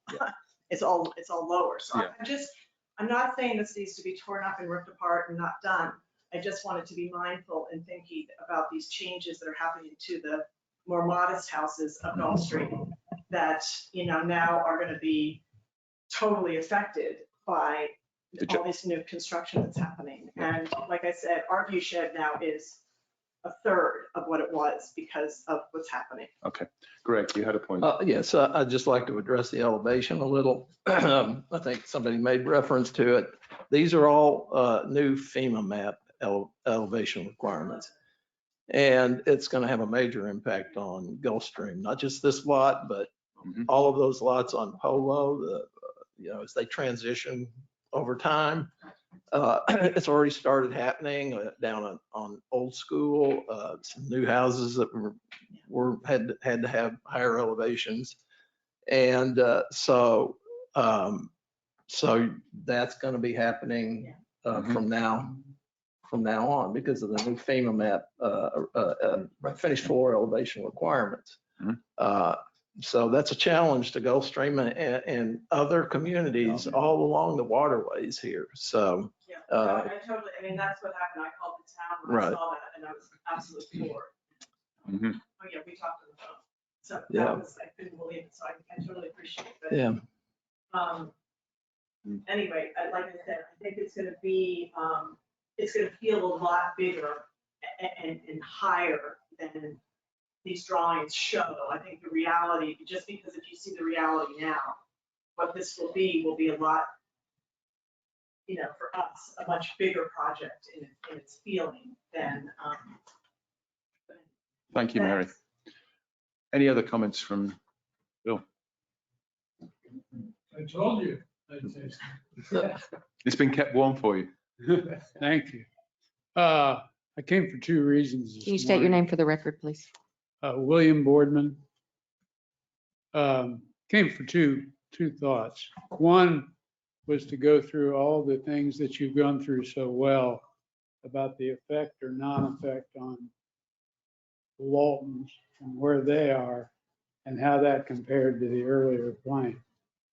And is the swimming pool and so forth all in about the same spot as it was in the other plan? Sort of that. It's part of that setback increase. You increased the setback. Yeah. Yeah. Than the original approved. And that's part of it as well. Good. My other comment was, if you recall last year and a half ago, we worked together with the commission, and I believe the commission adopted what I'll call the similarity bylaw, the one that was patterned after, I think, a Palm Beach bylaw. And my question is, did you apply that in preparing these plans? Or looking at these plans? I can say that that's not something I paid particular attention to, given the fact that this similar home had been approved before. So I did not look at the elevations of the neighboring homes. What is that before? What was the timing of that? Was that before or after the passage of the bylaw? I'm unsure. So I would encourage you, that's such a monumental thing that the commission did. I would encourage you to make a protocol for going through that analysis and even considering coming to this meeting, and however you have done it, abide by that bylaw. Okay? Thank you, Bill. Thank you. And Trey, that's within 500 feet, right? that's correct. So it's typically, both neighboring properties, maybe two on either side, depending on how wide the lots are. So to the point, I think Mr. Boardman is maybe referencing the Clark House. Is it too similar? Is that not similar enough? the house across the street from you, the Clark House? No, I'm referring to the earlier plan for this lot. At the time this earlier plan was being considered, the commission, as I recall, was asked in some respects by people's familiarity with the Palm Beach situation, I guess, that we adopt some way to deal with this massing and similarity issue. And you all recommended that bylaw, which I think at that time I was speaking a bit for the commission, the Civic Association was very excited that the commission had adopted that bylaw. I believe it You're was talking taken into about the mass- consideration. I didn't The say. massing, The massing of the similarity neighborhood within with two 500. one-story houses Right. beside this, with a proposed new house that is going to start 5 feet higher and also be a two-story house, and how that's going to impact the neighborhood. Is that Yeah. what you're talking about? And when someone comes in with a plan, as has happened today, Yeah. hopefully the staff has got a protocol of implementing that bylaw. I mean, we'd have to go back and look at the minutes and exactly when that was approved and when this went through. So this project was approved in 23. The ordinance was approved in March of 22. So the previous home that was approved was approved with this dissimilar. Right. Okay, Good. thank you. Good. That answers the question. That's a very good point. And thank you for bringing it Yeah, up. thanks, Trey, for the clarification. That was such Yep. a wonderful thing that was done. Let's don't let it. Creep away. There's No. no indication. it No. happened. Right. Thanks, No, Bob. that's for sure. Are there any more comments from Well, the committee? One thing Sorry. that I think has to be pointed out, that all of the houses on the cove are presently too low. Yep. And, Right. and so if someone is going to be building a new house such as this, they're going to have to raise All of them are. the footage by 3 to 5 feet. And so, any of the existing one-story houses or two-story houses, when and if they turn over, are also going to have to be raised. So to tell a prospective home buyer or home builder that they shouldn't build that house because it's going to be too high is like saying, well, we want to keep the old guard okay, but it's going to have to happen at some point in time. So and I don't mean to infer that it shouldn't be done, Mary, but at some point in time, all of those houses on all of the coves are going to be raised. I mean, Well, I appreciate that. yeah. That's like just So, a and I realize you don't want to, you and Ellen don't want to have it done now, and I fully understand that, and that's why I was asking about the ultimate height of the new two-story house once you raise the land level by 5 feet. Is it going to make the two houses on either side and your mother's house look very diminutive? And it probably will. And a really good example, although this is an example of under the new FEMA requirements, a one-story house being built next to an older one-story house is Mr. Lyons' house. Is still going to be. That's one of the best examples if you're driving around trying to look at the impacts, I think the outcome was wonderful yeah. because it was a one story, so I don't even see it. But, obviously not all houses could be one story. Right. Remind me, it seems to me that we've had discussions in the commission about taking a hard look, and we've been talking about this for some time. And Scott Morgan said to me that we would be working, the Architecture Review and Planning Board, looking at a lot of these different issues that are evolving so we can plan going forward. Yes, sir, that's correct. So although it's not on the agenda, we were going to, from the staff comments, address massing and what the commission has indicated that they want the ARPB to do, and then sort of start off at the end of this meeting with some of that conversation. And then at the next meeting, we'll have, staff will create a memo of sort of what we've done over the past few years, some things that have been discussed, and then what was discussed at the commission as far as assigning the ARPB the task of addressing massing. So I wanted to let everyone kind of, talk a little bit about that as it relates to this project before saying this is part of a larger discussion that we will absolutely have in the months to come, but then also at the conclusion of this hearing before we adjourn. Just to be clear, I'm not proposing we wait for that to happen to address this property. We have an application. We have an and we have to application in deal front with of us. And also, we've gone through our due process of seeing the application. Obviously, the feedback. We are facing this challenge of raising levels in flooding. And I think, Curtis, your point is, at some point, every one of these properties is going to go to that new level. Yeah.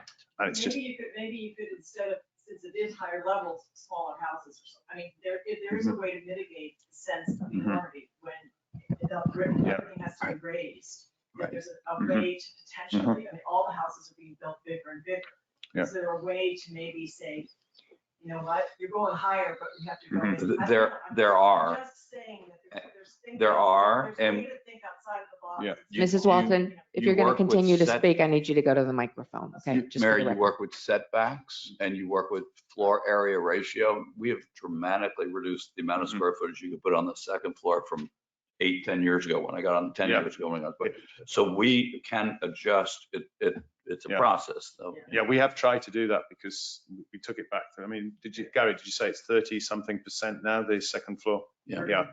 Yeah. And it was 50. It was 50 before. Well, 50 is what is Oh, allowed. so 50 is allowed. He made it Yeah. even Yeah, further.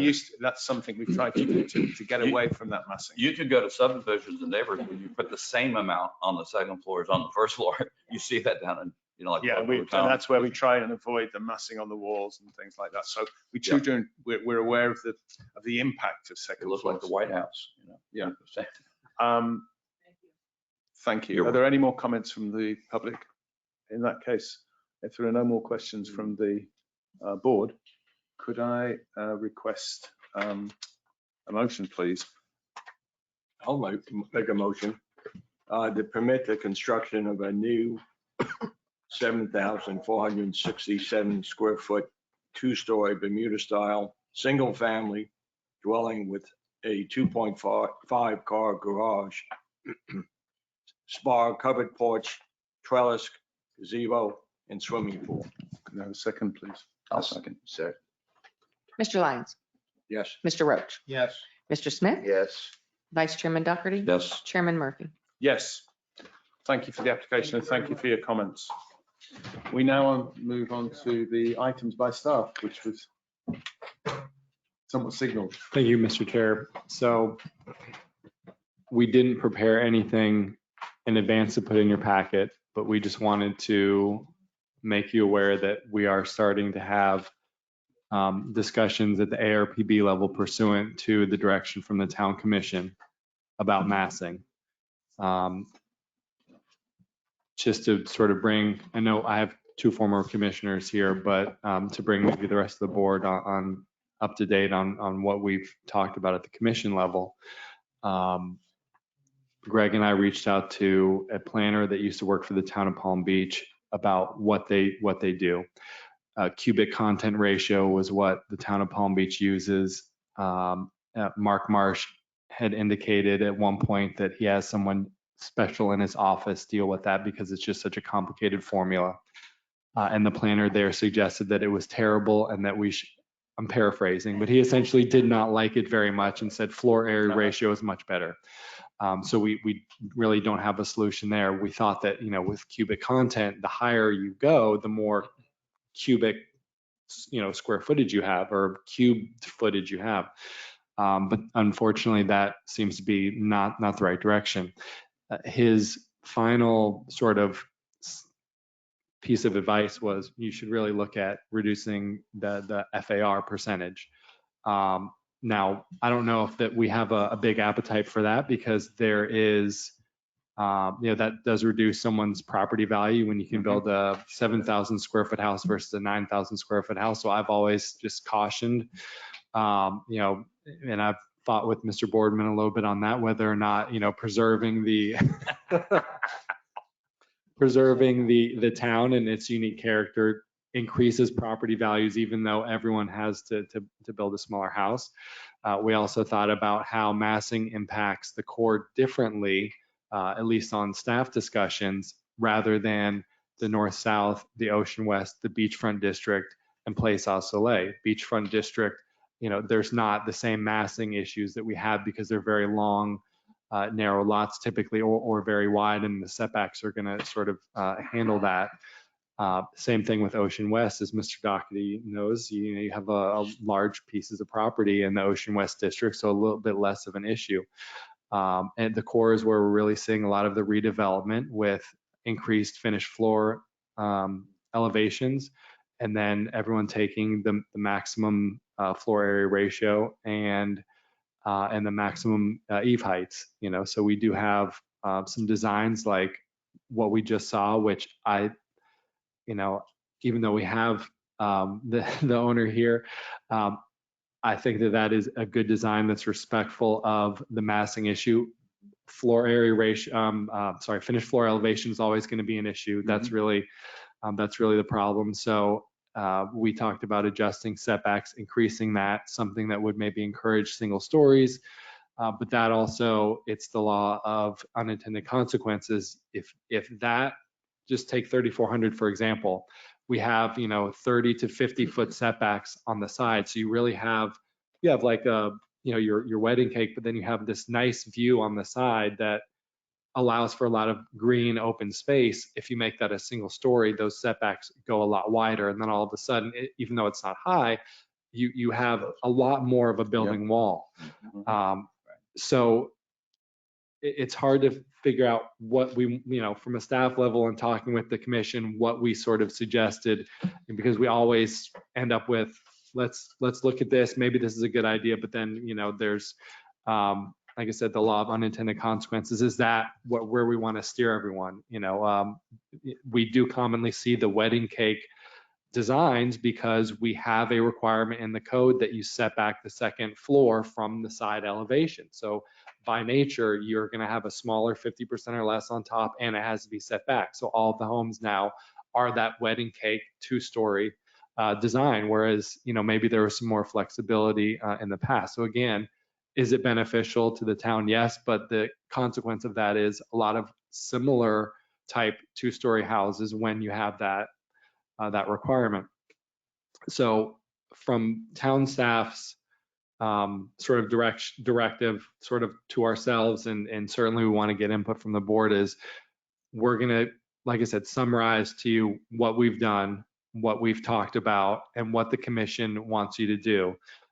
There's even been talk about, perhaps at least internally, an ad hoc committee that would be assigned a task to sort of help look into this issue further, just to get some new people involved. I think that we certainly have the tools behind the dais here to do that, but it's how the board wants to make that decision.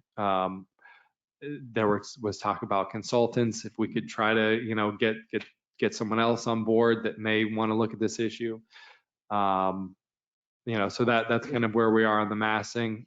No solution, but we do have sort of marching orders from the commission to take a good look at this and propose some sort of recommendations for resolving that. Again, whether it's in the core or townwide. Will that be at the next meeting?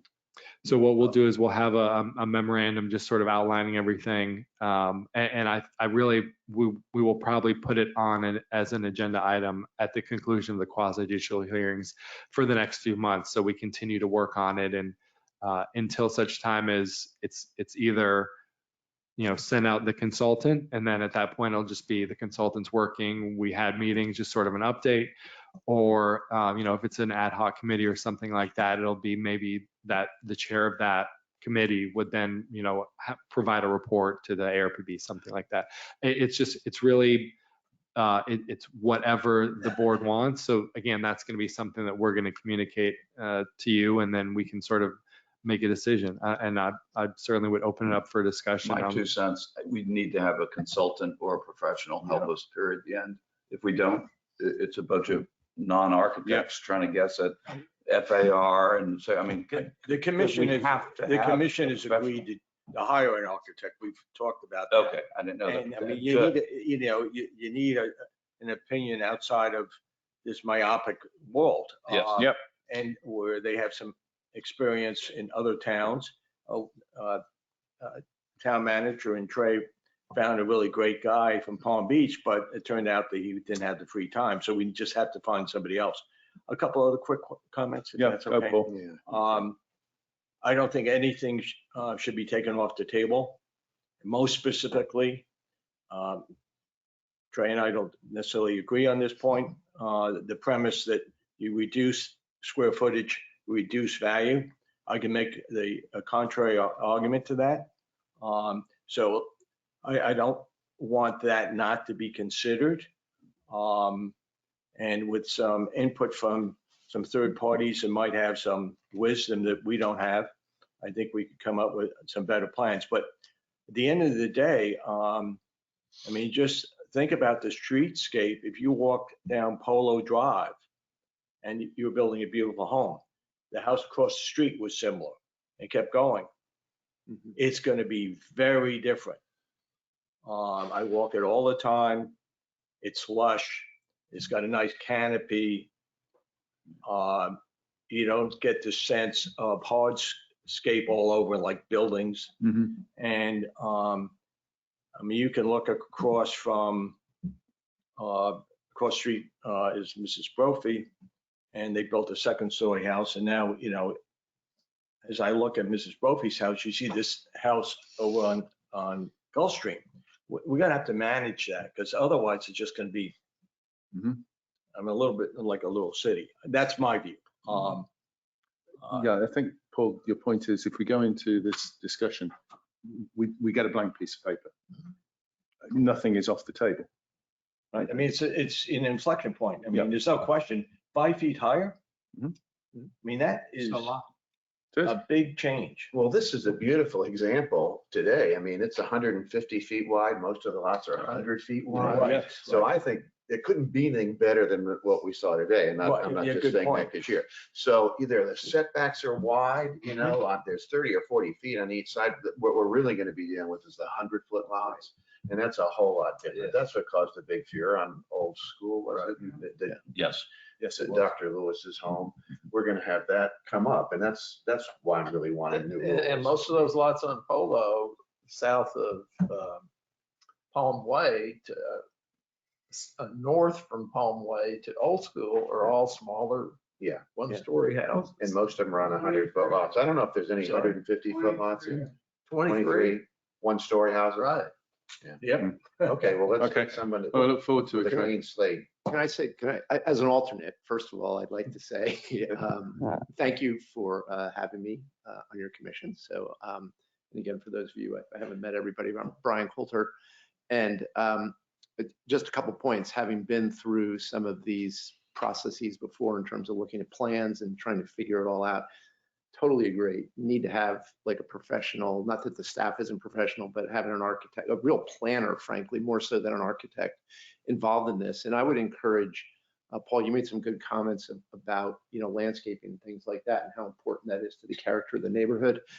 Another thing I would suggest that a planner, once one is retained, a couple of things they could do is I've always found that making kind of a community charrette process part of the process is really important because I know you're always looking for community input, but literally you have a planner with plans rolled out and all the colored pencils and all that other stuff, and doing that in real time with members of the community, I think is a very helpful process because everyone can see, they can all start dealing with the challenges because I don't really think there are a lot of simple answers to a lot of the things that, you know, we're trying to do here. And there will be this probably fairly long period of time when there is going to be this transition period in terms of dealing with the elevation, right? It's generational. It's not the next 10 or 20 years. We're going to be dealing with that way after. Yeah. Right. We're all going to be gone, you know, and everyone's going to be dealing with it.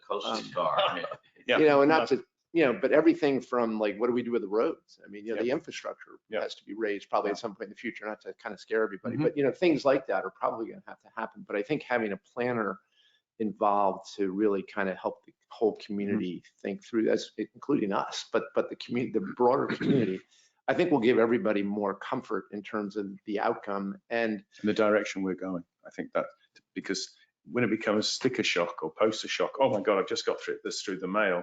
Right. within the 500 foot, I didn't know about this. I think the awareness part is very important to set expectations. Right. This is something that's being forced on us as well. It isn't just us. Right. We're not just doing this. Yeah, It's the because we federal want to. government. Yeah. Right. intruding in our lives. Yeah, we're but here to that's a help fact. kind of thing. Right? But one other thing, and again, I FEMA. won't get into a lot of details, but the whole idea also of providing sort of bonusing for doing certain things Yes. could be another way to look at it, right? So Incentivizing. back to your landscaping comment, if someone is doing kind of maybe above and beyond what's really required, that maybe affords you some additional rights, things like that. I think are things that are all really good to talk about. Yeah. So- Okay. Thanks, Bill. I need you to go to the microphone, please. Yeah. We're still in. Yeah, a we're meeting. still in session.